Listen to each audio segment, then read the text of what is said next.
നമസ്കാരം. Q Malayalam UK ന്യൂസിലേക്ക് സ്വാഗതം.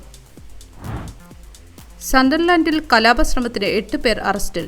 സൗത്ത് പോർട്ടിൽ 3 പ്രൈമറി സ്കൂൾ കുട്ടികളുടെ കൊലപാതകത്തെ തുടർന്നുള്ള പ്രതിഷേധങ്ങൾ UKയിലെ വിവിധ സ്ഥലങ്ങളിലേക്ക് വ്യാപിക്കുന്നതായുള്ള റിപ്പോർട്ടുകളാണ് ഇപ്പോൾ പുറത്തു വന്നുകൊണ്ടിരിക്കുന്നത്. സണ്ടർലാൻഡിൽ പ്രതിഷേധക്കാരും പോലീസും തമ്മിലുണ്ടായ ഏറ്റുമുട്ടലിൽ 3 പോലീസ് ഉദ്യോഗസ്ഥരെ പരിക്കേറ്റതിനെ തുടർന്ന് ആശുപത്രിയിൽ പ്രവേശിപ്പിച്ചു.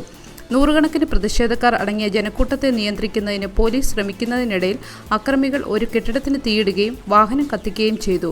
അക്രമികളെ ശക്തമായി നേരിടുമെന്ന് ആഭ്യന്തര സെക്രട്ടറി യെവറ്റ് കൂപ്പർ പറഞ്ഞു. പ്രതിഷേധക്കാർ മുസ്ലിം പള്ളികൾക്ക് നേരെ ആക്രമണം നടത്തുമെന്ന് ആശങ്കകളെ തുടർന്ന് രാജ്യത്തെ നൂറുകണക്കിന് മോസ്കുകൾക്ക് സുരക്ഷ ശക്തമാക്കിയിട്ടുണ്ട്.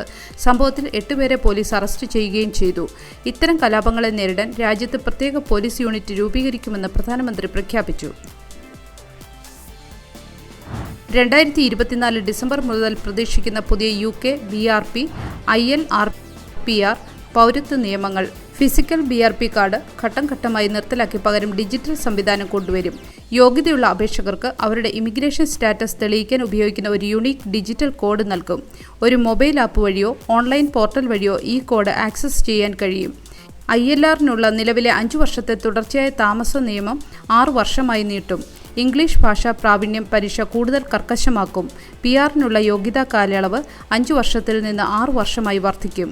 PR അപേക്ഷാ പ്രക്രിയയുടെ ഭാഗമായി സർക്കാർ പുതിയ ഏകീകരണ വിലയിരുത്തൽ അവതരിപ്പിക്കും. 2024 ഡിസംബർ മുതൽ ഈ മാറ്റങ്ങൾ പ്രാബല്യത്തിൽ വരും.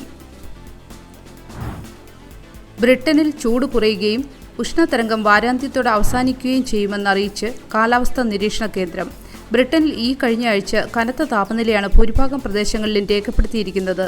ലണ്ടനിലെ ക്യൂ ഗാർഡനിലും ഹീത്രൂയിലും 32 ഡിഗ്രി സെൽഷ്യസ് വരെയാണ് ചൊവ്വാഴ്ച രേഖപ്പെടുത്തിയത്. വ്യാഴാഴ്ച ചിലയിടങ്ങളിൽ കനത്ത മഴയുണ്ടായെങ്കിലും താപനില കാര്യമായി കുറഞ്ഞിരുന്നില്ല. എന്നാൽ വാരാന്ത്യത്തോടെ ശക്തമായ മഴയുണ്ടാകുമെന്നും കാലാവസ്ഥാ നിരീക്ഷണ കേന്ദ്രം വ്യക്തമാക്കുന്നു. തെക്ക് പടിഞ്ഞാറൻ ഇംഗ്ലണ്ടിലെ അപ്പർ ലോഡൻ നദിയിലും കെന്റിലെ ഈഡൻ നദിയിലും ഈഡൻ ബ്രൂക്കിലും വെള്ളപ്പൊക്കമുണ്ടാകാൻ സാധ്യതയുണ്ടെന്നതിന്റെ സൂചനയും കാലാവസ്ഥാ നിരീക്ഷണ ഏജൻസി നൽകുന്നുണ്ട്. പുതുതായി പഠിച്ചിറങ്ങുന്ന ആയിരക്കണക്കിന് നഴ്സുമാർക്ക് ജോലി ലഭിക്കാതെ ബ്രിട്ടനിലെ ആരോഗ്യ മേഖല.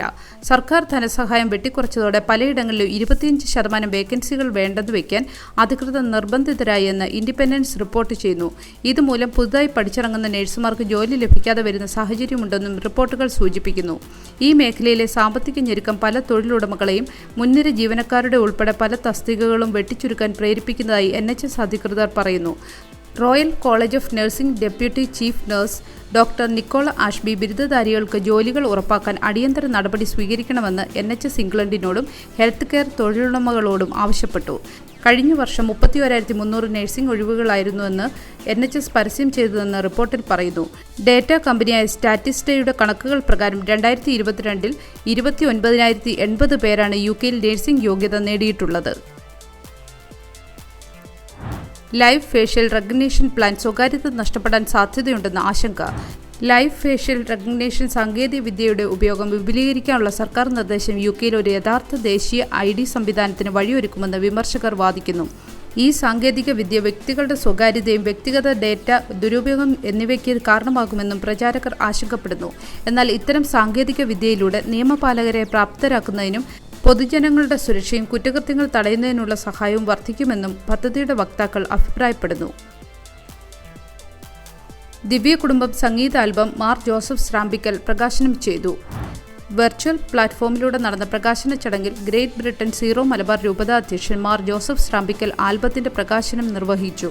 ആൽബത്തിനുവേണ്ടി പരിശ്രമിച്ച ഡോക്ടർ അജി പീറ്ററിനെയും ആൽബത്തിന്റെ പ്രൊഡ്യൂസറായ മിസസ് ജോളി പീറ്ററിനെയും മറ്റെല്ലാവരെയും അദ്ദേഹം അനുമോദിച്ചു. ചടങ്ങിൽ മലയാളം മിഷൻ UK ചാപ്റ്റർ പ്രസിഡന്റും ലോക കേരള സഭ അംഗവും ദിവ്യ കുടുംബം ആൽബത്തിന്റെ ക്രിയേറ്റ് കോർഡിനേറ്ററുമായ CA ജോസഫ് ചടങ്ങിൽ സ്വാഗത പ്രസംഗം നടത്തി. ചടങ്ങ് കലാഭവൻ ലണ്ടൻ എന്ന ഫേസ്ബുക്ക് പേജിൽ ലൈവായി സംപ്രേഷണം ചെയ്തിരുന്നു. ഒരു നല്ല വീക്കെൻഡ് ആശംസിച്ചുകൊണ്ട് ഈ വാർത്താ ബുള്ളറ്റിൻ പൂർണ്ണമാകുന്നു. ചാനൽ ലൈക്കും സബ്സ്ക്രൈബും ചെയ്ത് പ്രോത്സാഹിപ്പിക്കണം.